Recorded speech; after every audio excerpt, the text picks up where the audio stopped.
الذين آمنوا اتقوا الله حق تقاته ولا تموتن إلا وأنتم مسلمون صدق الله العظيم وصدق رسوله النبي الكريم ونحن على ذلك من الشاهدين والشاكرين والحمد لله رب العالمين سبحانك لا علم لنا إلا ما علمتنا إنك أنت العليم الحكيم رب اشرح لي صدري ويسر لي أمري واحلل عقدة من لساني يفقه قولي لا إله إلا الله شكل الزمان كل آواز دي جرى شوي لا إله إلا الله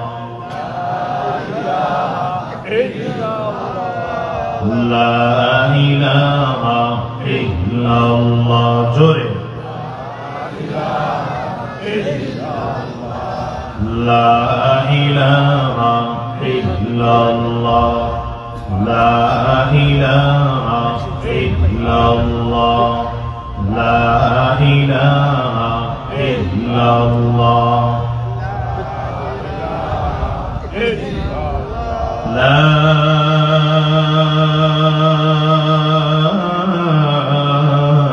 إله إلا الله محمد رسول الله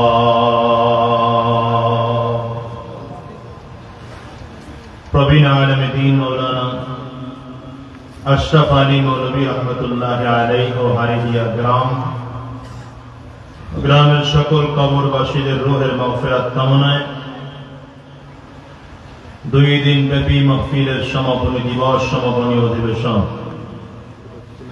আজকের এই সমাপনী অধিবেশনের মুহতারাম সম্মানিত সভাপতি সম্মানিত প্রধান অতিথি দেশের লক্ষ কোটি মানুষের প্রাণপ্রিয় ব্যক্তিত্ব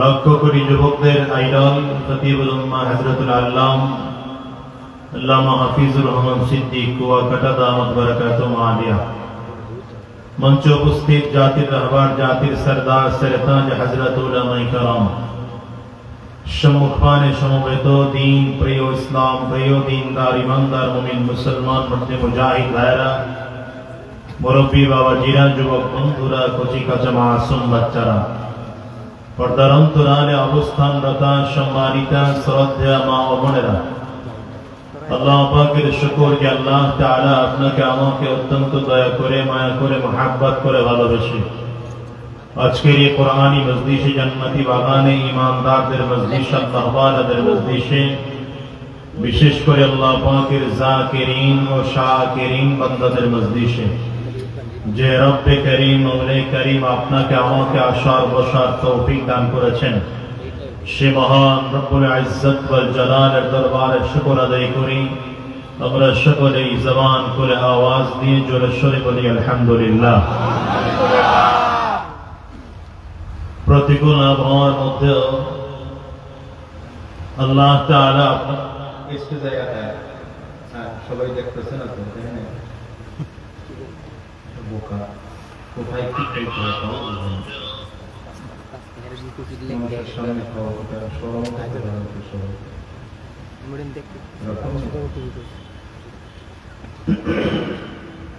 ये वास्तु दिलन बुरा है খোলা জায়গায় খাওয়া এটা উচিত না জিহন নষ্ট হয়ে যায় ব্রেইন বুঝেননি খোলা জায়গায় খাওয়া ব্রেইন নষ্ট হয় কখনো খাবেন না এবং খোলা খাওয়াও খাবেন না কখনো অবশ্যই এই ওয়াজ শুনলে আমার দোকানদাররা সব খেয়ে যেই খাবারে বহুত মানুষের নজর পড়ছে ওই খাবার খাওয়া উচিত না, এবং বহু জনসমাগমের মধ্যে বসে খাওয়া উচিত না, এগুলো আমরা বুঝিও না।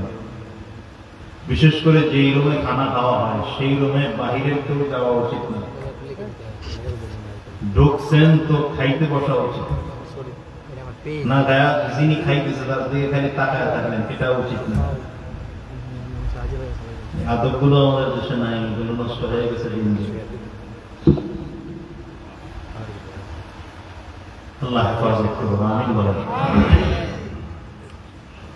যে আয়াতে কারিমা আপনাদের সামনে তিলাওয়াত করেছে, আল্লাহ রাব্বুল আলামিন বলেন, ইয়া আইয়ুহাল্লাযীনা আমানুত্তাকুল্লাহা হাক্কা তুকাতিহি ওয়া লা তামুতুন্না ইল্লা ওয়া আনতুম মুসলিমুন।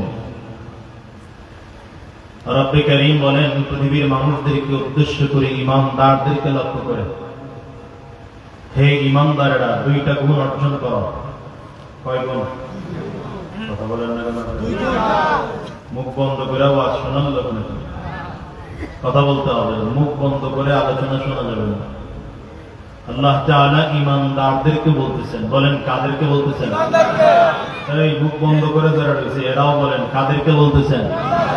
ঈমানদারদের। আর মোবাইল টোবাইল যাদের হাতে আছে আপনারা মোবাইল গুলো বন্ধ করে রাখেন তো, দেখি রাখেন, এটা তো জরুরি, রাখেন। অনেকগুলো ক্যামেরা রেকর্ড করতেছে, অসুবিধা নেই, রাখেন। এর চেয়ে মনোযোগ দিয়ে আমারটা ডাইরেক্ট শুনেন, ফায়দা বেশি হবে। আল্লাহ এই যে নোয়াখালীটাকে পূরণ করেন, যে মাঝখানে নোয়াখালী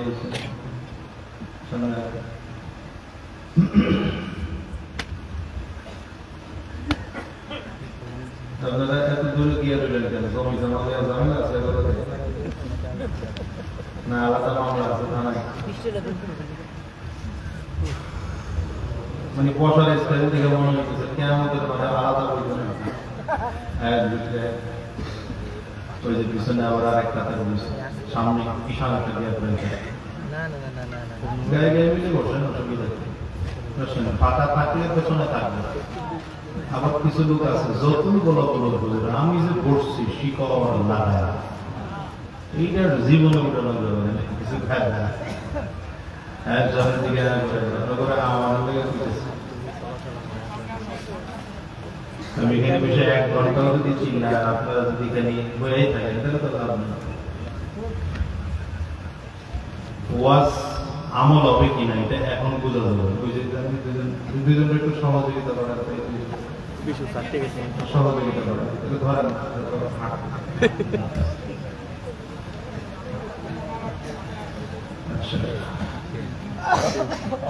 জুয়ান জুয়ান মানুষ ঘুরির মধ্যে এমন করে হেলান দিয়েছে মনে হয় 80 বছরের বৃদ্ধ। ওই একটা সামনে কি গেঞ্জি কি কালার,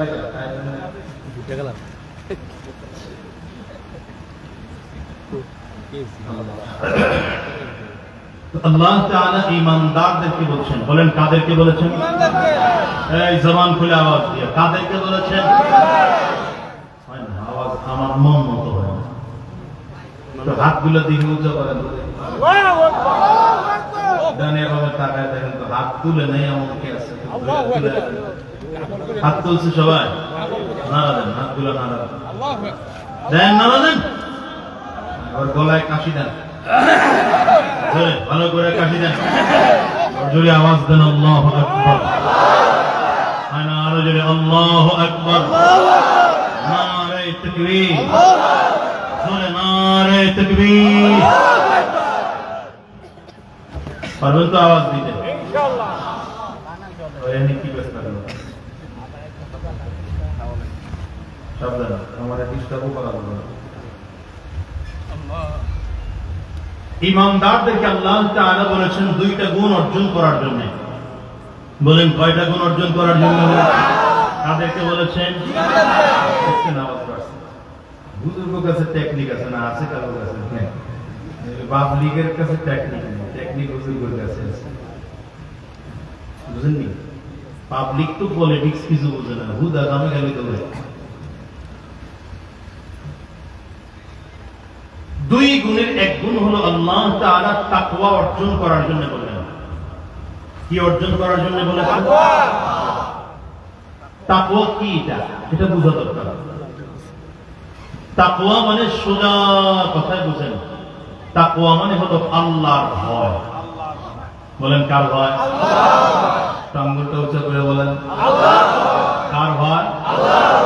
এই কলিজার মধ্যে আল্লাহর ভয় ঢোকানোর জন্য আল্লাহ ঈমানদারদেরকে বলেছেন। দ্বিতীয় নম্বর, ওয়ালা তামুতুন্না ইল্লা ওয়া আনতুম মুসলিমুন। আল্লাহ তাআলা মুসলমান না হয়ে মৃত্যুবরণ করতে নিষেধ করেছেন। বুঝেননি কথা? এক নম্বর তাকওয়া অর্জন করতে বলেছেন। তবে এই আয়াতের মধ্যে তাকওয়ার ধরনটা আল্লাহর বর্ণনার ব্যাপারটাই ভিন্ন। আল্লাহ বলেন ইয়া আইয়ুহাল্লাযীনা আমানুত্তাকুল্লাহা হাক্কা তুকাতি। এমন কলিজার মধ্যে ভয় ঢোকাও যে ভয় কলিজার মধ্যে ঢোকাইলে গুনাহ থেকে বাঁচা যায়, যেই ভয় ঢোকাইলে তাকওয়ার হক আদায় হয়, যেই তাকওয়া কলিজার মধ্যে থাকলে নেকের কাজ করা সহজ হয়, যেই তাকওয়া কলিজার মধ্যে থাকলে দ্বীনের পথে চলা সহজ হয়, যেই তাকওয়া কলিজার মধ্যে থাকলে জাহান্নামের আযাব থেকে বাঁচা যায়, যেই তাকওয়া কলিজার মধ্যে থাকলে জান্নাতের পথে চলা যায়। আল্লাহ এমন তাকওয়া অর্জন করার জন্য বলেছেন। দ্বিতীয় নম্বর, মুসলমান না হয়ে মৃত্যুবরণ করতে নিষেধ করেছেন। প্রশ্ন হলো, ঈমানদারদেরকে আল্লাহ তাআলা আবার মুসলমান হওয়ার জন্য বললেন কেন? কি কথা বলেন না? আমরা ঈমান আনছি তার মানে তো আমরা মুসলিম। আবার আল্লাহ তাআলা ঈমানদারদেরকে মুসলমান হওয়ার জন্য বললেন, কারণ কি? কারণ হলো ঈমানের মাধ্যমে ঈমানদার হওয়া যায়, মুসলমান হওয়া যায় না। ঈমানের মাধ্যমে কি হওয়া যায়? ঈমানদার হওয়া যায়। মুসলমান ভিন্ন এক বিষয়। ঈমানদার মানে হলো সে চিরস্থায়ী আযাব থেকে মুক্ত থাকবে, কিন্তু গুনাহের কারণে আযাব ভোগ করা লাগবে, কোনো না কোনো দিন জান্নাতে যাবে। এ হলো ঈমানদারের অবস্থা। যদি কেউ কালিমা পড়ে তাইলে কোনো না কোনো দিন জান্নাতে যাবে। ওই যে সামনে বসে ঘুমায় না, লাড়াচাড়া দিয়ে ঘুম আসলে তো লাড়াচাড়া দিয়ে ঈমানদারদেরকে আল্লাহ তাআলা বলেছেন মুসলমান হওয়ার জন্য। তার মানে ঈমান আনার কারণে জাহান্নামের আযাব থেকে হয়তো চিরস্থায়ী জ্বলতে হবে না, কোনো না কোনো দিন জান্নাতে যাওয়া যাবে, কিন্তু মৃত্যুর সাথে সাথেই জান্নাত পাওয়ার জন্য মুসলমান হওয়া লাগবে। ঈমানদার যারা, এরা ফাসিক হওয়ার সম্ভাবনা আছে, কিন্তু মুসলিম যারা এরা ফাসিক না। কেন? ঈমান মানে হলো আল্লাহ এবং তার রাসূলকে স্বীকার করা, আটটা বিষয়ের উপরে বিশ্বাস করার নাম ঈমান। আর মুসলমান হলো মুসলিম থেকে এসছে, আল্লাহর কাছে নিজেকে আত্মসমর্পণ করার নাম হলো মুসলমান। তো যিনি নিজে আল্লাহর কাছে আত্মসমর্পণ করে দিয়েছে, তার নিজের কোনো ইচ্ছা নাই, তার নিজের কোনো কি নাই, কথা বলে না তো, তার নিজের কোনো ইচ্ছা নাই, সে আল্লাহর ইচ্ছায় চলে। আল্লাহ যেভাবে কথা বলতে বলেন এই বান্দা সেভাবে কথা বলে। আল্লাহ যেভাবে রাজনীতি করতে বলেন এই বান্দা সেভাবে রাজনীতি করে। আল্লাহ যেইভাবে ইবাদত করতে বলেন এই বান্দা সেভাবে ইবাদত করে। আল্লাহর দ্বীন দুনিয়াতে কায়েম করার জন্য রক্ত আর জীবন দেওয়ার প্রয়োজন হলেও জীবন দিতেও তৈয়ার থাকে। আর এদের ব্যাপারে আল্লাহ তাআলা বলেন والذين آمنوا أشد حبا لله। এই কায়দায় মুসলমান যারা, এরা আমার আল্লাহ তাআলাকে সব থেকে বেশি ভালোবাসে। এজন্য আল্লাহ বলেছেন ঈমানদাররা আমি আল্লাহ তাআলাকে সব থেকে বেশি ভালোবাসি। কোন ঈমানদার? এদেশে অনেক ঈমানদার এমন আছে যে ঈমানদার ফাসিক কিন্তু আল্লাহকে ভালোবাসে না। তবে যে ইমানদার পাক্কা সাচ্চা মুসলমান, সে সব কিছুর থেকে আমার মালিক আল্লাহকে বেশি ভালোবাসে। এখন আপনি আপনাকে প্রশ্ন করেন, আমি আমাকে প্রশ্ন করি, আমরা কাকে বেশি ভালোবাসি? কিন্তু মুখে মুখে আর কি তাল মিলে না। তো নিজের দিলকে প্রশ্ন করেন, ইস্তাফতি নফসাক ইস্তাফতি কলবাক। নিজের দিলকে নিজে প্রশ্ন করেন যে আসলে আমি আমার কাকে বেশি ভালোবাসি। এই দেখেন, তাকওয়া আর মুসলমানিত্ব এটা এমন এক বিষয়, এই আয়াতে যে তিনটা বিষয় আলোচনা করা হয়েছে, ঈমান, তাকওয়া আর মুসলমানিত্ব, এই তিনটা এমন এক বিষয়, এইগুলো যার মধ্যে যত বেশি থাকবে আল্লাহর কাছে ওই ব্যক্তির মর্যাদা তত বেশি হবে। যার যত বেশি থাকবে। দেখেন বিলালের মধ্যে আল্লাহর মুহাব্বত সব থেকে বেশি। এই জন্য নবীকে মেরাজে নিয়া, নবীজির আগে বিলালকে হাঁটানোর আওয়াজ শোনায়া আল্লাহ বুঝাইছেন, আপনার আগে জান্নাতে যাবে বিলাল। সুবহানাল্লাহ। বুঝেন নাই কথা? হযরত বিলাল হাবশী রাদিয়াল্লাহু আনহু গোলাম। কি কথা বলেন? কেমন গোলাম? বাবাও গোলাম। কেমন গোলাম? দাদাও গোলাম। বংশ পরম্পরায় গোলাম। গোলামের সন্তান, গোলামের নাতি। টাকা পয়সার দিক থেকে একেবারে নিঃস্ব, ক্ষমতার দিক থেকে একেবারে নিঃস্ব। হযরত বিলালের কোনো দাম নাই জমিনে। আবার ওইদিকে উমাইয়া ইবনে খালফের গোলাম, মালিক হলো নাম করা কাফিরের মধ্যে একজন। কিন্তু হযরত বিলাল নবীজির সন্ধান পেয়ে গেছে, আল্লাহর সন্ধান পেয়ে গেছে, কালিমা পড়ে মুসলমান হয়েছে। উমাইয়া ডেকে বলে, বিলাল কালিমা ছাড়বে কিনা বল। যদি কালিমা না ছাড়ো শাস্তির মাত্রা বাড়াবো। কেমন শাস্তি? ঘরের চৌকাঠের সাথে হাত আর পা বেঁধে চাবুক দিয়ে একটা বাড়ি দিত হযরত বিলালকে। হযরত বিলাল শুধু চিল্লাইতেন আর আহাদ আহাদ বলে আওয়াজ করতেন। কাফির মুশরিকদের নেতা উমাইয়া বলে, ঈমান ছাড়বে কিনা বল। হযরত বিলাল কই ঈমান ছাড়তে রাজি না। জোরে আওয়াজ দিয়ে কয় না রে, আর জোরে বলেন। হযরত বিলালকে শাস্তির মাত্রা আরো বাড়ায় দেওয়ার জন্য উত্তপ্ত মরুভূমির বালুর মধ্যে নিয়ে, উত্তপ্ত মরুভূমির বালুর মধ্যে চিৎ করে শোয়া, বুকের উপরে পাথর দিয়ে চাপা দিচ্ছে। হযরত বিলাল উঠবেন, সুযোগ নেই। কিন্তু এরপরও ঈমান ছাড়েন না, কালিমা ছাড়েন না, শুধু জবান থেকে আল্লাহর নাম উচ্চারণ করেন। হালাওয়াতে ঈমান পেয়েছে, তো ঈমানের মজা পেয়েছে। আল্লাহর যদি ঈমানের মজাই নেই, ঈমানের মজা আসবে কোথেকে? ঈমানের মেহনত করে, ঈমানের আলোচনাও তো নাই। মুসলমান হব কি করে? এদেশের 100-র মধ্যে 99 মুসলমানের সন্তান জানেই না মুসলমান হবে কি। 100-র মধ্যে 99 জন ইমানদার জানে না ইমানদার হবে কি করে। সব উল্টা রাস্তায় চলে, মুসলমানের ঘরের সন্তান টুপি পিনছে কাফিরের মতো।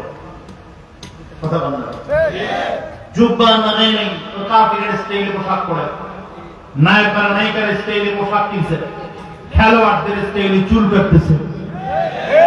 আপনাদের বিক্রম করে নাই মনে হয়?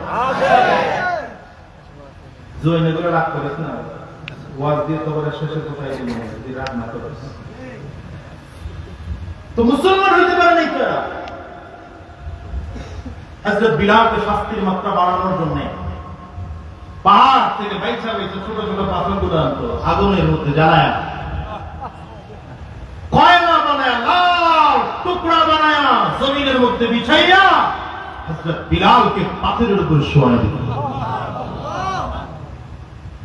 হযরত বিলালের হাত আর পা গুলো পাথরের সাথে বেঁধে বুকের থেকে কাপড় সরিয়ে ঘোড়া তাড়ানোর চাবুক দিয়ে বুকের মধ্যে বাড়ি দিত। এক একটা বাড়ির কারণে রক্ত টাপ টাপ করে বের হতো, চামড়া ফেটে যেত। হযরত বিলাল শুধু জবান করে আওয়াজ দিতেন, আল্লাহু আহাদ, আল্লাহু আহাদ, আল্লাহু আহাদ। উমাইয়া ডেকে বলে, বিলাল ঈমান ছাড়বে কিনা বল, কালিমা ছাড়বে কিনা বল।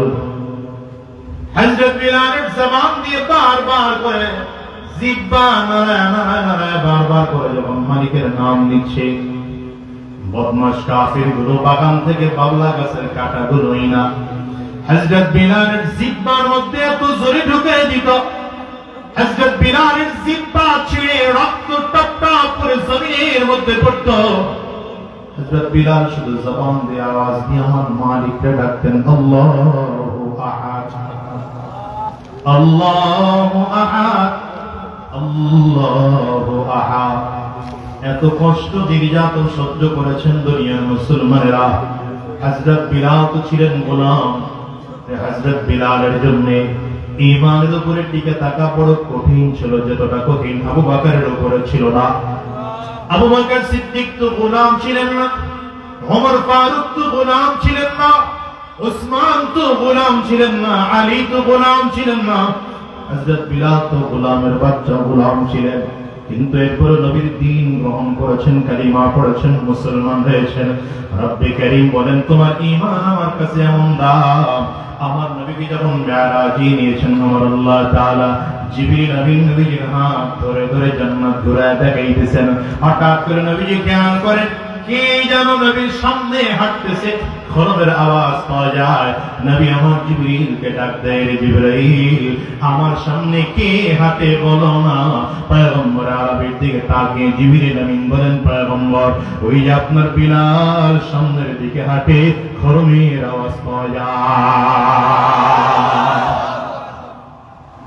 মেয়ারাজ শেষ করে এসে হযরত বিলালকে ডেকে কয়, নবী আমার, এই বিলাল এমন কি আমল তুমি করো, এমন কি আমল তুমি করো জান্নাতের মধ্যে আমার আগে তোমার কর্মের আওয়াজ পাইলাম। হযরত বিলাল বলেন, পয়গম্বর তেমন কোন আমল করতে পারি না, কিন্তু আপনার একটা আমল কথার উপরে আমল করি। নবী আপনি না বলেছেন যখনই ওযু করবা 2 রাকাত তাহিয়াতুল ওযু নামাজ আদায় করবা। পয়গম্বর আমি যখনই নামাজ আদায় করি 2 রাকাত নফল নামাজ আদায় করি, যখনই ওযু করি 2 রাকাত নফল নামাজ আদায় করি। নবী আমার থেকে বলেন, বিলাল তাইলে এবার শুনে নাও, কিয়ামতের ময়দানে আমি নবীকে জান্নাতের গেট খোলার জন্য ডাকা হবে। আমি নবী আগে কোন নবীরা জান্নাতের মধ্যে ঢোকার পারমিশন পাবে না, সবার আগে আমি নবী মুহাম্মদুর রাসূলুল্লাহ সাল্লাল্লাহু আলাইহি ওয়াসাল্লাম জান্নাতের মধ্যে ঢুকব। এই বিলাল আমি নবী যেই সাওয়ারিতে আরোহণ করে সর্বপ্রথম জান্নাতের মধ্যে ঢুকব, সেই সাওয়ারির লাগাম ধরে ধরে তুমি বিলাল আমি নবীর আগে জান্নাতের মধ্যে যাইবা। ইমানি পরীক্ষাও যার যত বেশি, আল্লাহর কাছে দামও তো তার তত বেশি। আল্লাহু আকবার বলেন। আবু বকরের এমন ত্যাগ, আবু বকর সিদ্দিক রাদিয়াল্লাহু আনহু ইসলামের জন্য কি পরিমাণ ত্যাগ, জন্য আবু বকরের দামও আল্লাহর কাছে তেমন বেশি। ওমর ফারুক রাদিয়াল্লাহু আনহু ইসলামের জন্য যেমন ত্যাগ, এই জন্য ওমর ফারুকের দামও আল্লাহর কাছে তেমন বেশি। আল্লাহু আকবার চিল্লায়ে আওয়াজ করে বলেন না। যার ত্যাগ যেমন, যার ঈমানের জন্য মেহনত যেমন, আল্লাহর কাছে তার জন্য দামও তেমন। এই দুনিয়ার মুসলমানেরা রাসূল আরবি সাল্লাল্লাহু আলাইহি ওয়াসাল্লামের সাহাবী আবু বকর আপনি কোয়া রাখেন বলেন না, এই চেয়ারম্যান সাহেব প্রধান অতিথি কোথায়? ও মাশাআল্লাহ, আসসালামু আলাইকুম। ওয়া আলাইকুম সালাম। ও উপজেলা চেয়ারম্যান সাহেব বসেন। খারাপ চেয়ারম্যান সাহেব কই? ইউনিয়ন চেয়ারম্যান সাহেব দেরি করছেন কেন? জরিমানা মূলত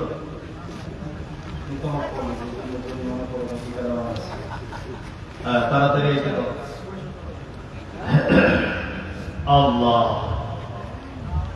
নতুন নির্বাচিত হয়েছেন আমার ভাই, আল্লাহ আমার ভাইকে দ্বীনের জন্য কাজ করার তৌফিক। এবার যারা ফটোগ্রাফাররা আছে সব ব্যাপার আল্লাহ অনেক ছবি শেষ, আপনারা দ্রুত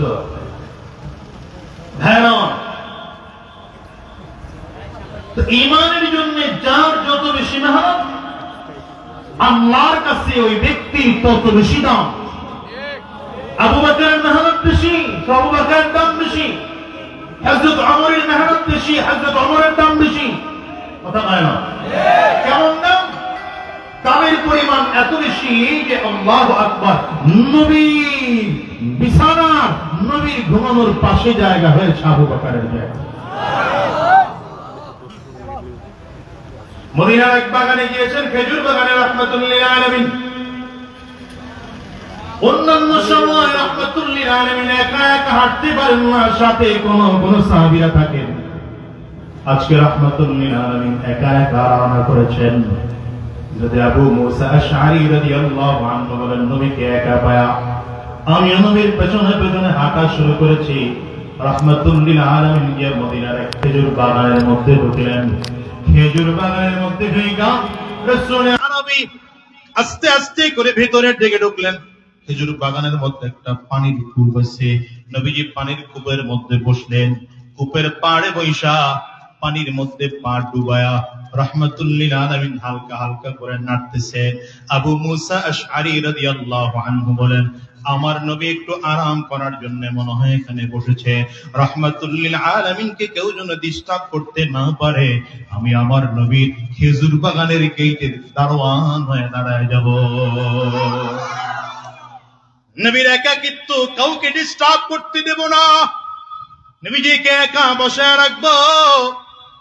কিছুক্ষণ পরে আবু বকর সিদ্দিক রাদিয়াল্লাহু আনহু এসে দরজার কাছে দাঁড়িয়েছেন। আবু মুসা আশআরী রাদিয়াল্লাহু আনহু দাঁড়া বললেন, দাঁড়ান, সামনের দিকে যাইতে পারবেন না, অনুমতি ছাড়া যাওয়া যাবে না, অনুমতি ছাড়া যাওয়া যাবে না। রাহমাতুল লিল আলামিনের পারমিশন নিয়ে আসি। আবু মুসা আশআরী রাদিয়াল্লাহু আনহু রাহমাতুল লিল আলামিনের কাছে গিয়া পায়, পয়গম্বর আবু বকর আসছেন, অনুমতি আছে নাকি আপনার? রাহমাতুল লিল আলামিন বলেন, তারে কি আটকায় দিছো? বলে, আটকায় দিছি। আপনি পারমিশন দিলে ভেতরে ঢুকতে দেব, পারমিশন না দিলে ঢোকা নিষেধ করে দেব। রাসূল আরবী বলেন, আবু বকরকে আসতে বলো, শুধু আসতে বলো না, আসতে বলার অনুমতি দেওয়ার আগে আগে আমি নবীর পক্ষ থেকে তাকে জান্নাতের সংবাদ জানায় দাও। এই নবীজি নিজের জবানের জান্নাতের সার্টিফিকেট দিয়েছেন। এটা বর্তমান বাংলাদেশের এডুকেশনাল সার্টিফিকেটের মতো নামিয়া, যদি এটা লিখিত হয় নাই, প্রিন্টেড হয় নাই, নবীজির জবানে সার্টিফিকেট হয়েছে। তো আমার নবীজির জবানের সার্টিফিকেটের দাম এত বেশি, কোটি মানুষের চেয়েও, কিয়ামত পর্যন্ত হাজারো মানুষ যা সার্টিফাই করবে তার থেকে বেশি দাম। কারণ নবীজির জবানের বরকত আলাদা। আল্লাহু আকবার কয় না তো? নবীজির জবানের বরকত আলাদা। এই কেমন বরকত নবীজির জবানের? আরে সব কথা যদি আপনারা খালি এক্সক্লুসিভ বন তাহলে তো হয় না, আমারও তো ডিস্টার্ব হয়। বন কিছু জরুরি কথা ধুয়ে দিতে হয়, পরেও কইতে হয়। এখানে আইসে চেয়ারম্যান সাহেব একটু ওয়াজ শুনতে দেন না হযরত। আমি তো বলি মাঝে মাঝেদেরকে, জনপ্রতিনিধিদের ওয়াজ খুব বেশি শোনা দরকার। এবার রাগ হয়েন না, জনপ্রতিনিধিদের ওয়াজ খুব বেশি শোনা দরকার। বলে কেন? জনপ্রতিনিধি ভালো হয়ে গেলে গোটা জাতি ভালো হয়ে যাবে। এই জন্য আমি আমার ভাইয়ের প্রতি অনুরোধ করবো, আল্লাহ যেহেতু আপনারা কবুল করছেন, যেই মাহফিলে যাইবেন গিয়ে অন্তত একজন আলোচকের আলোচনা ফুলটা মনোযোগ দিয়ে শুনবেন, এবং ওনার সাথে যারা আছেন তাদেরকেও বলবো। আমি আমার এলাকায় গেলে বলাবান কিছু আছে খালি দৌড়, আমি বললাম দৌড়াদৌড়ি বাদ। যে কোনো মাহফিলে গেলে আমার লগে তো একটা বক্তার ওয়াজ পড়াটা শুনবি। রাজনীতি যারা করে এরা খালি দৌড়ের উপরেই থাকে আজীবন, খালি মানুষকে বলতে চায়, নিজে শুনতে চায় কম। কিন্তু আমার কথা হলো, আপনি বলেন অসুবিধা নেই, কোরআন ও হাদিসের আলোচনা আপনারও শোনা দরকার, আমারও শোনা দরকার। আল্লাহ আমাদের কবুল করুন, আমিন বলুন। রাসূল আরবী সাল্লাল্লাহু আলাইহি ওয়াসাল্লামের জবান তো এত পবিত্র জবান, পৃথিবীতে আমার নবীর পবিত্র জবানের মতো এত পবিত্র জবান পৃথিবীতে আর হতে পারে না। নবীজির দামি জবানের মতো এত দামি জবান পৃথিবীতে আর হতেই পারে না, ছিল না, বর্তমানেও নাই, ভবিষ্যতেও আসবে না। ঠিক না? আমার নবী যা বলেন আল্লাহর মানসায় বলেন, আল্লাহর চাহিদা অনুযায়ী কথা বলেন। নবী যদি আল্লাহর চাহিদার বাহিরে কোনো কথা জবান থেকে বের করেও ফেলেন, আল্লাহ সেটা তার কথা বানায় নেয়। বুঝেন নাই কথাটা? আপনারা বুঝেন নাই?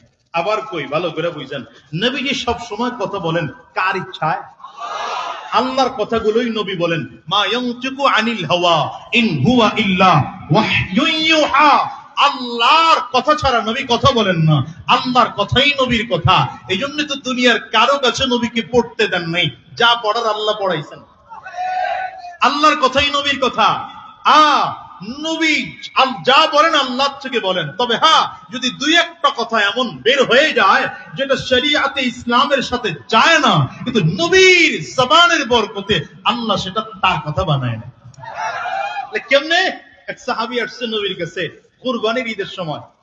কুরবানির ঈদ কোনটা? রমজান শেষে যেটা হয় এটা তো কোনটা? আপনাদের দেশে এটারে কি কয়? ঈদুল আজহা। জানেন তো? কথা কয় না। ঈদুল আজহা জানেন না? ইনশাআল্লাহ ঈদুল আজহা এই সময়ের সবচেয়ে বড় ইবাদত হলো কুরবানি, ঠিক না? নামাজের আগে না পড়ে? ঈদের নামাজের আগে না পড়ে? আগে নামাজ, পরে কুরবানি, ঠিক তো?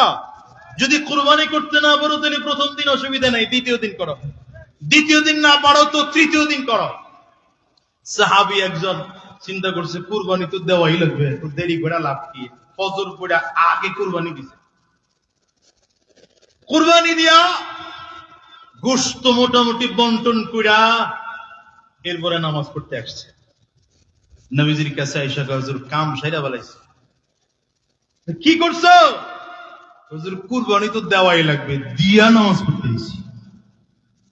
বলেন তো নামাজ আগে না কুরবানি আগে? নামাজ আগে। সাহাবী কি করছেন? কথা কয় না তো এরা। এখন মাসআলা হলো কি? মাসআলা হলো যদি ঈদের নামাজের আগে কেউ কুরবানি দিয়াও ফেলায় তাইলেও এটা হবে না, নামাজ শেষে আবার কুরবানি দেওয়া লাগবে। নবীজি নামাজ কমপ্লিট করে ডাকছেন, এদিকে আসা, তোমার তো কুরবানি হয় নাই, আর একটা দেয়া লাগবে। হুজুর আর তো নাই, আমার ঘরে ছিল এই একটা, বড় আশা করে এটা লালন পালন করছি, একটা বকরি ছাগলটা লালন পালন করেছি, মনের ইচ্ছা। নবীজি বলেছেন কুরবানির বড় সওয়াব, কারণ বিকুল্লি শাআরাতাম মিনাস সুফি হাসানাহ, প্রত্যেকটা পশমে, প্রত্যেকটা চুলে 10টা করে নেকি আমলনামায় দেওয়া হবে। সাহাবায়ে কেরাম নবীর কাছে গিয়ে প্রশ্ন করেছিলেন, মা হাযিহিল আযাহি ইয়া রাসূলুল্লাহ, হুজুর এই কুরবানি দিতেছি আমরা, এটা কি, এটার ইতিহাস কি? নবী বলেন, হিয়া সুন্নাতু আবিকুম ইব্রাহিম, এটা তোমাদের জাতীয় পিতা ইব্রাহিম আলাইহিস সালামের সুন্নাহ। তখন সাহাবীরা বলে, বুঝলাম ইব্রাহিম আলাইহিস সালামের সুন্নাহ, ফামালানা ফিহা ইয়া রাসূলুল্লাহ, আমাদের লাভ কি? বুঝলাম তো আমাদের জাতীয় পিতা ইব্রাহিম আলাইহিস সালামের সুন্নাহ, কিন্তু আমাদের লাভ কি? নবী বলেন, বিকুল্লি শাআরাতিন হাসানা। সাহাবায়ে কেরাম কয়, ফাসুফ, বিকুল্লি শাআরাতিন মিনাস সুফি হাসানা, চুলেও সওয়াব, পশমেও সওয়াব। সুবহানাল্লাহ, বাড়ি যেয়ে কয়েন যারা কম না, এজন্য কুরবানি দিবেন। তবে এখন সাহাবীকে ডাক দিয়েছে, কুরবানি তো দেয়া লাগবে, হয় নাই। হুজুর আমার কাছে ছিলই তো একটা, আর তো নাই, তাইলে কিনা দাও একটা। হুজুর ওই তৌফিক নাই। কথা হয় না। এই মজার আর একটা কথা মনে পড়ে গেছে, কয়ে বললাম। আল্লাহু আকবার, বুখারীর হাদিস। এক ব্যক্তি আসছে রমজান মাসে নবীর কাছে, হুজুর রোজার তো ভঙ্গ করে ফেলেছে, কাফারা দিতে হবে। এমন ভাঙা ভাঙছে যেটার কি লাগবে, সে ভুলে রোজা রেখে স্ত্রীর সাথে সহবাস করে ফেলছে। যদি কেউ এই কাজ করে তাইলে তার কাফারা কি, লাগাতার 60টা রোজা রাখা লাগবে। নবীর কাছে আসছে, হুজুর কাম তো করে ফেলাইছে, এখন কি করবো? 60টা রোজা লাগাতার রোজা। হুজুর আমার শরীরে এই পরিমাণ শক্তি নাই যে 60 রোজা আমি রাখবো, খাইটা পিঠটা খাওয়া লাগে। কথা বলে না। এতে 60 জন মিসকিনদের খানা খাওয়ায়, তাকে হুজুর আমি গরিব, আমি তো গরিব, কাউরে 60টা খানা খাওয়াবো 60 জন রে, এই তৌফিকও আমার নেই। সাহাবী কয়েকজন রে কইলেন, কিছু দাও ওরে, তো দিয়ে দিছে, নিয়ে এইটা দিয়ে খানা পাকায় খাওয়াইছে। হুজুর আমার চেয়ে গরিব মদিনায় আছে, দিমুকারে, আমার চেয়ে গরিব মদিনায় আছে তো দিমুকারে। নবী কয়, তুই গিয়া খাইস। সুবহানাল্লাহ, একটা আওয়াজ করে। এই সাহাবী আসছে, হুজুর আমার তো একজনই, এই একটাই মাত্র বকরি ছিল, আর তো নাই, কিনে দিব যে সেই সাধ্য নাই। বলে তোমার কাছে কোনো বকরি নেই? বলে আছে হুজুর একটা বকরি। তো আপনি তো শর্ত দিয়েছেন বকরি দিয়া কোরবানি শুদ্ধ হওয়ার জন্য এই এই এই এই ক্যাটাগরি লাগবে, আমার কাছে ওই ক্যাটাগরির কোরবানি দেওয়ার মতো বকরি আমার কাছে নাই, উঠছে নিম্নমানের আছে। বুঝেন নাই কথা? মানে কম বয়সের 1 বছর পূর্ণ হয় নাই। রাহমাতুল্লিল আলামিন বললেন, যাও তোমার কাছে যেটা আছে ওইটা দিয়ে কোরবানি দিয়ে দিও, আমি আল্লাহর কাছে বলবো তোমারটা কবুল করে দিবে। নবীর জবান তো কবুল হয়ে গেছে, সুবহানাল্লাহ কয় না? সাহাবী একজন নবীর কাছে আসছে, হুজুর আমি একটা ছেলেকে লালন পালন করে বড় মহাব্বত করি, ভালোবাসি, পাল্লক আনছি ছেলেরে। কি আনছে? পাল্লক। ছেলের সাথে মা দেখা দিতে পারবে না, এটা জানেননি আপনারা? করে তাকায় রয়েছে, জানেননি আপনারা? মাসালা তো কোনোদিন হুজুরের কাছে শিখতেও জানেন, এখন তো পাল্লক ছেলে হুজুর ঠেললে দেখা দিতেছি সবাই লোকে যা আছে কপালে। কার কার সাথে দেখা দেওয়া জায়েজ আর জায়েজ না এটাও জানা দরকার। মুসলমানের ঘরে জন্ম নিয়ে জানি তো না এটা, কি কথা কন না কেন? শালির সাথে দেখা দেওয়া কি জায়েজ আছে নি? আস্তে গুলো কেটা কেটা দেন তো, জায়েজ আছে নি? জায়েজ না হারাম? কথা কয় না তো? হারাম কয় না, আবার ভিতরে ভিতরে আরাম কয়। সাবধান।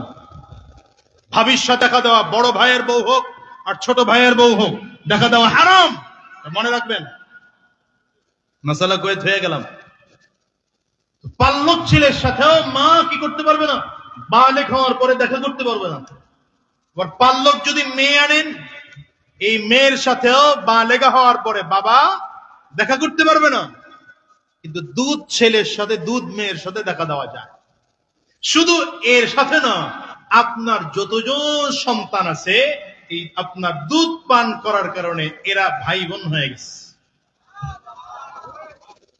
রাসূল আরবি সাল্লাল্লাহু আলাইহি ওয়াসাল্লাম যুদ্ধ থেকে ফিরতেছেন, যুবতী এক মেয়ে নবীর কাছে এসে আসসালামু আলাইকা ইয়া মুহাম্মদ, সালাম দিছেন, আসসালামু আলাইকা ইয়া মুহাম্মদ, মুহাম্মদ তোমাকে সালাম। হাত বাড়াইছে, আসো মুসাফা করি। নবীজি তো থক হয়ে গেছে, আরে এমন কি আমার সাথে মুসাফা করবে, যুবতী নেতা আবার। নবীজি হাত গুটায় নিছেন, না কারোর সাথে তো মুসাফা করা যাবে না। সাহাবায়ে কেরাম বলেন, আমরা তাকায় আছি নবীজি কি করেন, হঠাৎ করে দেখে পেছন দিক থেকে হালিমাতুস সাদিয়া, নবীজি দুধ মা তাকায় বলে, মুহাম্মদ হাত বাড়াও, মুসাফা করো, কোনো অসুবিধা নেই, সে তোমার দুধ বোন, আমার মেয়ে। হাদিস দ্বারা প্রমাণিত হয় যে সে মুরব্বী যাদের সাথে দেখা দেওয়া যায়, যেমন কিছু মহিলাদের সাথে চাইলে মুসাফাও করা যায়, মায়ের সাথে মুসাফা করা যায়, নারীর সাথে, দাদির সাথে, খালার সাথে মুসাফাহা করা যায়। তাকাই সব তাই বলে জুয়াইন নেডি আবার গিয়া ওই যে স্কুল কলেজের সামনে মোটরসাইকেলতে নামে যারে তারে সালাম দিতেন, বুঝছ নাই কথা? তারা তো খালি লাইন উল্টা দিকে ঘুরে এলো।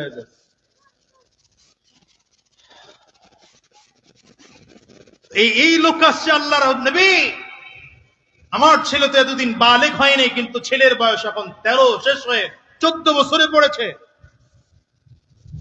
ছেলেটাকে আমি বড় কলিজা দিয়ে মহাব্বত করি, আমার স্ত্রী ওর মা যদিও পাল্লক ছেলে, কিন্তু ছেলেটারে বড় কলিজা দিয়ে ভালোবাসে। আবার ওই ছেলেটাও আমার স্ত্রীকে খুব ভালোবাসে। এখন আমি এই সন্তানের মায়াও তো ছাড়তে পারি না, আমার স্ত্রীও সন্তানের মায়া ছাড়তে পারে না, কি করব? রাসূল আরবি সাল্লাল্লাহু আলাইহি ওয়াসাল্লাম বিধান দিচ্ছেন। দেখেন ইসলামের বিধান। ইসলামের বিধান কি? আপনি দুধ ছেলের সাথে দেখা দিতে পারবেন, কিন্তু তাও দুধ পান করানোর একটা মেয়াদ আছে। দুধ পান করানোর একটা কি আছে? জন্মের পরে সর্বোচ্চ 2 বছরের মধ্যে দুধ পান করাইতে হবে। যদি এক চুমুক দুধ সন্তানের মুখে চলে যায় তো আপনার দুধ ভাই অথবা দুধ ছেলে নাকি, কিন্তু এই 2 বছর মেয়াদ পূর্ণ হয়ে যাওয়ার পরে কাজ হবে না। কিন্তু রাসূল আরবি বিধান করছেন, এই শোনো, তুমি কিছু দুধ তোমার স্ত্রীর থেকে পেয়ালায় নিয়া ছেলেকে পান করায় দিও, আমি আল্লাহকে বলে দেব কবুল করে দিবে। এই জন্যই বলছি যে নবীর জবান তো এত পবিত্র জবান, জবান দিয়ে যেটা বার হয় সেটাই আল্লাহর পক্ষ থেকে বের হয়। যদি আল্লাহর পক্ষ থেকে কিছু কথা নবী বইলাও ফেলায় তো সেটা আল্লাহর না হলেও আল্লাহ কবুল করে নেয়। নবী বলছেন বরকতে কবুল করে নিয়েছে। আবু বকর আছেন দরজার সামনে দাঁড়ানো। আবু মুসা আশআরী রাদিয়াল্লাহু আনহু কে বললেন, এই আবু মুসা, আমার আবু বকরকে ভিতরে আসতে দাও, তাকে জান্নাতের সংবাদ দাও। আবু বকর সিদ্দিক রাদিয়াল্লাহু আনহুকে জান্নাতের সংবাদ দিলেন। আবু মুসা আশআরী হায়রে আসতে আসতে ভিতরে আসলেন, রাসূল আরবীর কাছে আসলেন, রাহমাতুল লিল আলামিন ইশারা দিলেন। আবু বকর সিদ্দিক রাদিয়াল্লাহু আনহু নবীজির ডান দিকে এসে বসলেন। নবীজি যেমন করে পানির মধ্যে পা নামায়া হালকা হালকা করে নাড়াইতেছেন, আবু বকর সিদ্দিক রাদিয়াল্লাহু আনহু তেমন করে পা নবীর মতো পানির মধ্যে ভিজায়া দুই বন্ধু সুন্দর করে পা নাড়াইতেছে। এক মজার দৃশ্য। আবু মুসা আশআরী বলেন, তাকায় তাকায় মজার দৃশ্য দেখতেছি, হঠাৎ করে খেয়াল করতেছি আবার কে যেন এসে সালাম দিলেন। আমি দেখলাম তাকায়া আর কেউ নয়, নবীর সাহাবী ওমর এসে আমার সামনে হাজির। যদিও মনে ভয়, ওমরের কাছে বাধা দিতে ভয় লাগে না, এরপরেও দাঁড়াইলাম। সামনের দিকে যাওয়া যাবে না, নবীর পারমিশন নিয়ে নিবেন, এই রাগে যাওয়া যাবে না। এখানে দাঁড়া নাকি নবীর পারমিশন নিয়ে আসি। রাসূল আরবীর কাছে এসে বসলেন, বললেন, হাদা ওমর ইবনুল খাত্তাব। পয়গম্বর এবার তো ওমর ইবনুল খাত্তাব রাদিয়াল্লাহু আনহু আসছে, তাকেও আটকায় দিছি, আপনার পারমিশন ছাড়া ভেতরে ঢুকতে দেওয়া যাবে না। নবী আমার বললেন, যাও যাও, আবু বকরকেও যেমন করে জান্নাতের সংবাদ দিয়েছো, আমার ওমরকেও জান্নাতের সংবাদ দিয়া আমার ওমরকেও তাড়াতাড়ি করে আসতে বলো। হযরত ওমর রাদিয়াল্লাহু আনহু পারমিশন পায় আসলেন। নবীজি আস্তে করে ইশারা দিলেন, নবীজির বাম পাশে এসে বসলেন। নবীজির বাম পাশে এসে হযরত ওমর তেমন করে একটু কাপড় উঠাইয়া পাটা পানির মধ্যে নামাইয়া হালকা করে টাকনো পর্যন্ত পা পানির মধ্যে ভিজাইয়া হযরত ওমর পা নাড়াইতেছেন, আবু বকর সিদ্দিকও পা নাড়াইতেছেন, আমার নবীও পা নাড়াইতেছেন। আল্লাহু আকবার চিল্লায়া আওয়াজ করে জোরে কও, নবী কা लब पर जो जिक्र है वे मिसाल आया कमाल आया, जो हिजरे तैबा में यादें बन कर ख्याल आया कमाल आया, नबी का लब पर जो जिक्र है बेमिसाल आया कमाल आया, नबी का लब पर जो जिक्र है बेमिसाल आया कमाल आया, नबी का लब पर जो जिक्र है बेमिसाल आया कमाल आया। कष्ट तेरी दुआओं की बदौलत अज़ाबे रब से बचे हुए हैं, तेरी दुआओं की बदौलत अज़ाबे रब से बचे हुए हैं, जो हक में उम्मत के तेरे लब पर सवाल आया कमाल आया, नबी का लब पर जो जिक्र है बेमिसाल आया कमाल आया। আবু বকর নবীজির ডান পাশে বসা, হযরত ওমর নবীজির বাম পাশে বসা, রাহমাতুল লিল আলামিন মাঝখানে বসা। দুই দিকে তাকায় তাকায় দেখতেছেন আমার নবী যেমন করে পা নাড়াইতেছেন পানির মধ্যে, আবু বকর সিদ্দিক তেমন করে কাপড় হালকা করে উঠাইয়া পা নাড়াইতেছেন, হযরত ওমর পা নাড়াইতেছে।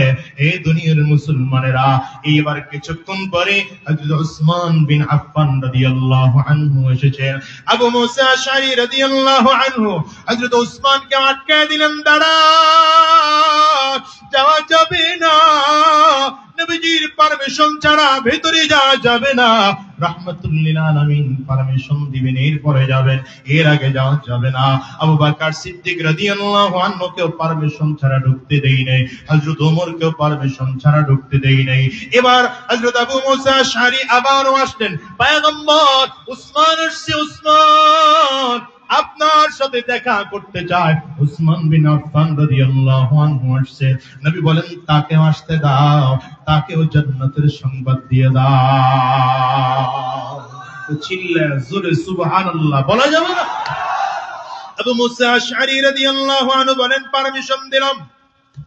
নবীজি তাকে জান্নাতের সার্টিফিকেট দিয়েছেন, শুনে দিলাম। হযরত উসমান বিন আফফান রাদিয়াল্লাহু আনহু নবীর কাছে আসলেন, কিন্তু এসে তাকায় দেখলেন নবীজির ডান সাইডে আবু বকর বসা, নবীজির বাম পাশে হযরত ওমর বসা। এই দিকটা ফিলাপ হয়ে গিয়েছে, কুয়ার এই পাট্টার খালি নাই, বসবেন কোথায়? নবীজি ইশারা করলেন, হযরত উসমান বিন আফফান রাদিয়াল্লাহু আনহু নবীজির বরাবর সামনে এসে বসে গেলেন। এই হাদিস দ্বারা মুহাদ্দিসিনে কেরাম প্রমাণিত করে, হাদিস দ্বারা প্রমাণিত হয়ে যায় আল্লাহর নবীর ইন্তেকালের পরে আবু বকর সিদ্দিক রাদিয়াল্লাহু আনহু আর নবীজির সাহাবী ওমর রাদিয়াল্লাহু আনহু, এই দুইজন সাহাবীর লইয়া আমার নবী কবরের ময়দানে কেমন করে ঘুমাবে, এই আলমে ফরজের একটা চিত্র আমার আল্লাহর নবী হাদিসের মধ্যে দেখায় দিছে। আজ মদিনায় যদি যাও, নবীজির রওজার পাশে হযরত আবু বকরের কবর, নবীজির রওজার পাশে হযরত ওমরের কবর।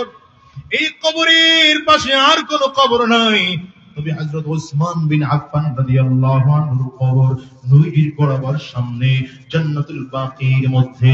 যদিও নবীর সাহাবী, কিন্তু জান্নাতুল বাকির মধ্যে কবর। ও দুনিয়ার মুসলমানেরা, রাহমাতুল লিল আলামিন যখন আমার নবী দুনিয়া থেকে বিদায় নেন, আমার নবী যেখানে বসবাস করতেন আম্মা জানা আয়েশা সিদ্দিকা রাদিয়াল্লাহু আনহার ঘরে, ওখানেই রাহমাতুল লিল আলামিন বিদায় হয়েছেন। আমার নবীকে সেখানেই জানাজা পড়ায়, সেখানেই নবীকে দাফন দেওয়া হয়েছে।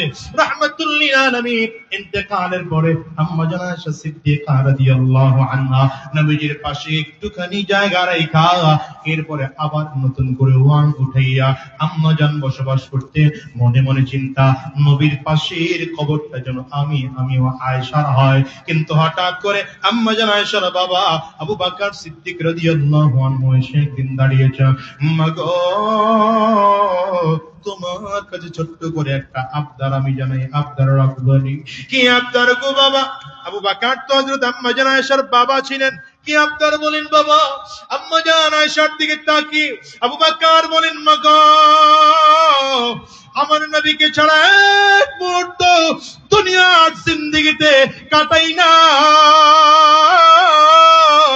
আমার নবী ছাড়া মদিনায় থাকি নাই, নবী ছাড়া মক্কায়ও থাকি নাই। নবী যতদিন মক্কায় ছিলেন আমিও ততদিন মক্কায় ছিলাম, নবী যতদিন মদিনায় ছিলেন আমিও ততদিন মদিনায় ছিলাম। নবী ব্যবসায়ী সফরে গিয়েছেন, আমিও ব্যবসায়ী সফরে গিয়েছি। রাহমাতুল লিল আলামিন হিজরতের রাতে পর্যন্ত আমি নবীর সঙ্গে ছিলাম, কিন্তু আজকে দীর্ঘ 2টা বছর আমার নবী আমার কাছে নাই। আমার নবী একা একা জমিন থেকে বিদায়, আমি আমার নবীর সঙ্গে হইতে পারলাম না। আম্মা আয়েশা রে, তোমার কাছে আমার একটা আবদার, যদি তুমি আমার পারমিশন দাও, নবীর পাশের কবরটা আমার মনটায় চাই আমি নেব। আম্মা জান পারমিশন দিলেন, যা আপনি যেহেতু নবীর পাশে ঘুমাইতে চাইছেন, পারমিশন দিয়ে দিলাম। আবু বকর সিদ্দিক রাদিয়াল্লাহু আনহু ইন্তেকালের পরে নবীজির পাশে আবু বকর সিদ্দিককে কবর দেওয়া হয়েছে। ও দুনিয়ার মুসলমান, আম্মা জান আয়েশা আবার একটা কবরের জায়গা রেখা আবার ওয়াও দিয়া আবার ভেতরে ঘুমাইলেন, ওখানেই থাকতেন। আম্মা জানের মনে মনে চিন্তা, আমার বাবা আর আমার নবীর পাশে আমার কবরটা যেন হয়। কিন্তু 10 বছর রাষ্ট্র পরিচালনা করেছেন ওমর। হযরত ওমর ইন্তেকালের আগ মুহূর্তে নিজের সন্তানকে পাঠিয়েছেন, আব্দুল্লাহ ইবনে ওমরকে পাঠিয়েছেন, যাও আম্মা জানের কাছে চলে যাও, আম্মা জানের কাছে যাইয়া পারমিশন চাইবা, যদি আম্মা জান পারমিশন দেয়, আমার খুব মনটায় চায় আমার দুই বন্ধুর পাশের কবরটা যেন আমার হয়। অনুমতি চাইতে তিনি আম্মা জান পারমিশন দিয়ে দিছেন। আব্দুল্লাহ ইবনে ওমর বড় খুশি হইয়া আম্মা জান কাছ থেকে অনুমতি লইয়া আব্দুল্লাহ ইবনে ওমর বাবার কাছে চলে আসছেন। হযরত ওমর রাদিয়াল্লাহু আনহু প্রচন্ড অসুস্থ, বিছানায় শোয়া। এসে বললেন, আব্বা জান পারমিশন হয়ে গেছে, আপনি ইন্তেকালের পরে নবীর পাশে আবু বকর সিদ্দিক রাদিয়াল্লাহু আনহুর পাশের কবরটা আপনারই হবে। হযরত ওমর রাদিয়াল্লাহু আনহু নিজের সন্তানকে ডাক দিয়ে কাছে এনে বললেন, বাজান রে, আমার যদিও আম্মা জান পারমিশন নিয়েছে, কিন্তু তুমি একটা দায়িত্ব পালন করবা। আমি যখন জমিন থেকে বিদায় হয়ে যাব, আমারে সুন্দর করে গোসল করাইয়া, সুন্দর করে কাফনের কাপড়টা পরাইয়া, আমার জানাজা কমপ্লিট করাইয়া, আমার লাশটাকে নিয়া আম্মা জানের দরজার সামনে দাঁড় করাইয়া আবার আম্মা জানের কাছে পারমিশন চাইবা। কেন চাইবা জানো? এখন তো আমি ওমরের পরিচয়, আমি ওমর অর্ধ জাহানের বাদশা, 2.25 কোটি বর্গমাইলের শাসক। আমি ওমরের পরিচয়, আমি ওমর আমিরুল মুমিনিন। আমি ওমরের পরিচয়, আমি ওমর তো খলিফাতুল মুসলিমিন। হয়তো হতে পারে এত বড় অর্ধ জাহানের বাদশা ওমর পারমিশন চেয়েছে, আম্মা জান লজ্জায় পড়ে পারমিশন দিয়েছে, কিন্তু যদি আমি জমিন থেকে বিদায় হয়ে যাই, আমারে গোসল করাইবা, সুন্দরী করে কাপড়ের কাপড় পরাইবা, আমার জানাজা দেওয়ার আগে আগে আমার পরিবর্তে মদিনায় অন্য কাউকে আমিরুল মুমিনিন ঘোষণা দেওয়া হবে, অন্য কাউকে খলিফাতুল মুসলিমিন ঘোষণা দেওয়া হবে। আমাকে জানাজা পড়ায় দেওয়ার পরে আমার পরিচয় আর খলিফাতুল মুসলিমিন ওমর থাকবে না, আমিরুল মুমিনিন ওমর থাকবে না। তখন আমার পরিচয় থাকবে আমি খাত্তাবের ছেলে সাধারণ ওমর। আমার পরিচয় থাকবে নবীর সাহাবী ওমর। আম্মা জানের কাছে ওই সাদা সিধা আমরকে, নবীর গোলাম আমরকে নিয়ে দাঁড় করাইবা। আম্মা জান যদি তখন পারমিশন দেয়, নবীর পাশে দাফন দিবা। আম্মা জান যদি পারমিশন না দেয়, নবীর পাশে আমার দাফন না দিয়া জান্নাতুল বাকির মধ্যে কবর করে আমার দাফন দিবা। ওসিয়ত অনুযায়ী সন্তান একই কাজ করেছে, ইন্তেকাল করেছেন আমার, এখনো কবর খনন শুরু হয় না। আম্মা জান অপেক্ষায়, ওমর তো পারমিশন চেয়েছে, কই এখনো কেন কবর খনন করার জন্য আসে না? গোসল করানো কমপ্লিট হয়ে গেল, কাফনের কাপড় পরায় ফেললেন। এদিকে খলিফাতুল মুসলিমিন উসমান বিন আফফান রাদিয়াল্লাহু আনহুকে ঘোষণা দেওয়া হয়ে গেল, তিনি এখন অর্ধ জাহানের বাদশা, তিনি এখন আমিরুল মুমিনিন। হায়রে, হযরত ওমর রাদিয়াল্লাহু আনহুর জানাজা কমপ্লিট করে সন্তান লাশের খাটিয়াটা কাঁধের মধ্যে উঠাইয়া আম্মা জানের দরজার সামনে নিয়ে দাঁড় করাইয়া আবার আম্মা জানের কাছে পর্দার আড়াল থেকে ডাক দিলেন, আম্মা জান পারমিশন চাই, আমার বাবার কবর নবীর পাশে আবু বকরের পাশে দেওয়া যাবে? আমার আব্বুর বড় শখ ছিল দুই বন্ধুর পাশে ঘুমাবে, সারাটা জীবন দুই বন্ধুর সাথে ছিল। নবী ইন্তেকালের পরে আবু বকরের সাথে জীবন কাটাইছে, এখন তো মনটায় চায় নবীর পাশে ঘুমাবে, নবীর সাহাবী আবু বকরের পাশে ঘুমাবে। আপনি পারমিশন দিলে এখানে কবর দিতে বলেছে। বলে, না না, আমি তো আগেই পারমিশন দিয়ে দিছি, নতুন করে কেন আবার জিজ্ঞাসা করো? বলে, আমার আব্বু বলেছে তখন তো খলিফাতুল মুসলিমিন ওমর ছিল, তখন তো অর্ধ জাহানের বাদশা ওমর ছিল, আপনি হয়তো তারে আজকে অনুমতি দিয়েছে, কিন্তু এখন ইন্তেকালের পর আমার বাবা অর্ধ জাহানের বাদশা নাই, এখন সে সাধারণ আমার। যদি পারমিশন দেন তাইলে এখানে দাফন দেওয়ার জন্য বলেছে, যদি পারমিশন না দেন তাইলে জান্নাতুল বাকির মধ্যে গিয়ে দাফন দেওয়ার জন্য বলেছে। হযরত আম্মা জান আয়েশা সিদ্দিকা রাদিয়াল্লাহু আনহা পর্দার আড়াল থেকে ডেকে বলে, আব্দুল্লাহ রে শুনে নাও, আমার নবীর পাশে আর আবু বকরের পাশে ঘুমানোর যোগ্যতা যদি কেউ থাকে তাইলে একমাত্র ওমরেরই আছে, আর কারণ না। যা পারমিশন আগেও দিয়ে দিলাম, পারমিশন ক্যান্সেল করি নাই, নিয়ে আসো। কবর খনন করো। নবীর পাশে ওমরকে, আবু বকরের পাশে ওমরকে শোয়া দাও। আজ পর্যন্ত 1450 বছর ধরে আমার নবীর পাশে আবু বকর সিদ্দিক ঘুমিয়ে আছেন, হযরত ওমর ঘুমিয়ে আছে। নবীজির কবর যেমন নিরাপদ, আবু বকরের কবর তেমন নিরাপদ।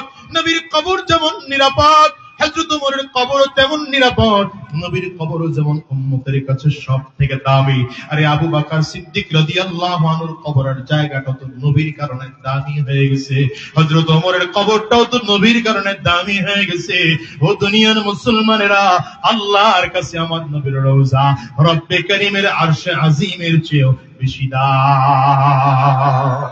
সারা দুনিয়ার মানুষেরা আজ যদি আমার নবীর রওজার পাশে গিয়ে দাঁড়ায়, আমার নবীকে সালাম দেওয়ার সাথে সাথে আবু বকর সিদ্দিককে সালাম জানাইতে হয়। আমার নবীর আবু বকরের সালাম দেওয়ার সাথে সাথে হযরত ওমরকেও সালাম দিতে হয়। প্রথম সালাম হাজী সাহেবদের, নবীর প্রেমিকদের প্রথম সালাম হয় আসসালাতু ওয়াসসালামু আলাইকা ইয়া রাসূলুল্লাহ, আসসালাতু ওয়াসসালামু আলাইকা ইয়া হাবিবাল্লাহ, আসসালাতু ওয়াসসালামু আলাইকা ইয়া সাইয়্যিদুল মুরসালিন, আসসালাতু ওয়াসসালামু আলাইকা ইয়া রাহমাতাল লিল আলামিন। এই রে নবীজির সালাম দেওয়া শেষ হয়ে গেলে এখন সালাম শুরু হয়ে যায় আসসালামু আলাইকা ইয়া আবু বকর, আসসালামু আলাইকা ইয়া উমর। এই রে কত দাম বলো মুসলমান, বলো আমার নবীর রওজার কি পরিমাণ দাম বলো তো। গোটা পৃথিবীতে আমার নবীর রওজার জমিনের চেয়ে আর কোন জমিনের দাম আছে? আওয়াজ করে চিল্লা কর না। আমার নবীর রওজার চেয়ে দামি জায়গার পৃথিবীতে কোথাও নাই। অথচ কত সাদা সিধা জিন্দেগি, আবু বকরের জিন্দেগি সারা চোট পড়ে জিন্দেগি, হযরত ওমরের জিন্দেগি জামার মধ্যে তালি লাগায়া লাগায়া চলার জিন্দেগি। কিন্তু এই জিন্দেগির এত দাম, এই জিন্দেগির এত দাম না দুনিয়ার মুসলমানের। আজকে দুনিয়া থেকে বিদায় হয়ে গেল, 1450 বছর হয়ে গেছে। কোথায় আবু জাহালের খবর নাই, কোথায় আবু লাহাবের খবর অস্তিত্ব খুঁজে পাওয়া যায় না, উতবা সাহেবা উবাই উমাইয়ার খবর কোথায় অস্তিত্ব খুঁজে পাওয়া যায় না। কিন্তু আমার নবীর খবর এখনো কত চমৎকার করে সবুজ গম্বুজটার দিকে খেয়াল করে দেখো। ওই আমার নবীর সাহাবী আবু বকরের কবরের দিকে খেয়াল করে দেখো।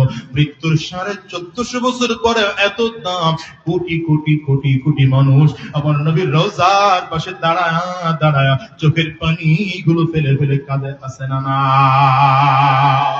আমার নবীর পাশে গিয়ে যদি আমার নবীর দিন অনুযায়ী যদি নিজের আমলটাকে সাজাইতে পারো, নবীর সাহাবায়ে কেরাম আবু বকর উমর উসমানের মতো যদি নিজের জিন্দেগি সাজায় ফেলতে পারো, আমলি জিন্দেগি যদি বানাইয়া নিতে পারো, তাইলে আবু বকরের মতো যদিও তোমার কবরের দাম হবে না, কিন্তু আবু বকরের ওই অন্তত কবরের মতো তোমার কবরটাও জান্নাতের বাগান আল্লাহ বানায় দিবেন। ওমরের কবরও যেমন কোনো আযাব নাই। তোমার আমল যদি ওমরের মতো হয়ে যায়, তোমার আমল যদি নবীর সাহাবীদের মতো হয়ে যায়, তোমার কবরকে আল্লাহ জাহান্নামের আযাব থেকে হেফাজত করবে। ঠিক কিনা আওয়াজ করে কও। এই জন্য আমলওয়ালা হও, আমলওয়ালা হও। রব্বে করিম বারবার করে কয় ইয়া আইয়ুহাল্লাযীনা আমানুত্তাকুল্লাহ হাক্কা তুকাতিহ ওয়া লা তামুতুন্না ইল্লা ওয়া আনতুম মুসলিমুন।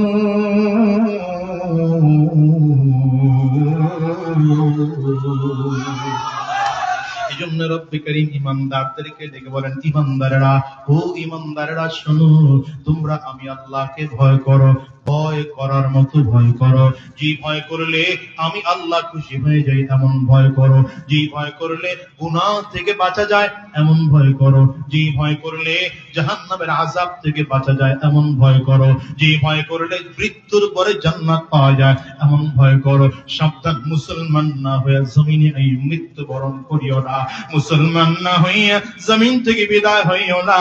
এই দুনিয়ার মুসলমানেরা ভালো করে বুঝো, ভালো করে বুঝো। যদি তওবা করো। হ্যাঁ মুসলমান, গুনাহ করো যদি তাইলে তওবা করে নাও। কেন জানো? মৃত্যুর পরে তোমার আমার কোনোদিন কোনো তওবা কবুল হবে না।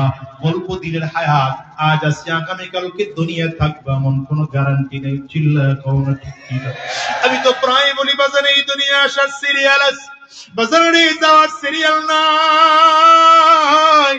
এই দুনিয়া আসার সময় আগে দাদা, তারপরে বাবা, তারপরে সন্তান।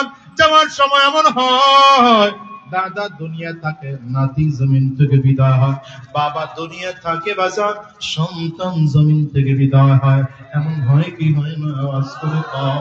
হায় রে, তখন তুমি আর আমি চলে যাব, কারণ জানা নাই। এই মাহফিলটা শেষ করে বাসায় নিরাপদে যাইতে পারবো এমন গ্যারান্টি